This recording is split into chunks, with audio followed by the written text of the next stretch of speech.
वालेकुम फ्रेंड्स, आज की ताज़ा खबर 5 बरस के लिए ग्रीन अकामे के लिए शराइत रखी गई हैं। ये क्या शराइत हैं ये आप लोगों के साथ शेयर कर रही हूँ। मुत्तहदा अरब अमारात की हुकूमत गैर मुल्कियों के लिए 3 ज़मरों में ग्रीन अकामा जारी करेगी। ये अकामा 5 बरस के लिए होगा। अल अमारात अल-यौम के मुताबिक अमारात के हुकाम ने कहा है कि ग्रीन अकामा सरमायाकार या कारोबारी लाइसेंस में शरीक है।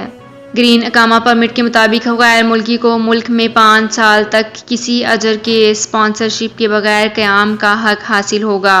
5 साल पूरे होने के बाद इसमें मज़ीद 5 साल के लिए तोसी मुमकिन होगी। इसके बाद भी तोसी का इम्कान जारी किया जा सकता है। ग्रीन अकामा देने के लिए 3 शराइत मुकर्रर की हैं। पहली ये है कि वो सरमायाकारों की दर्जाबंदी के कानून के मुताबिक मुतल्लिका इदारे से सरमायाकारी की मंजूरी हासिल करे, सरमायाकारी की कदर या शराकत के सबूत पेश करे, मुतल्लिका इदारे से कारोबार परमिट हासिल करे।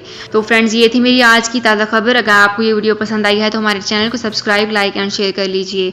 तो फ्रेंड्स, मिलते हैं एक नई वीडियो में एक बिल्कुल नई अपडेट के साथ। अपना बहुत ख्याल रखिएगा। अल्लाह हाफिज़।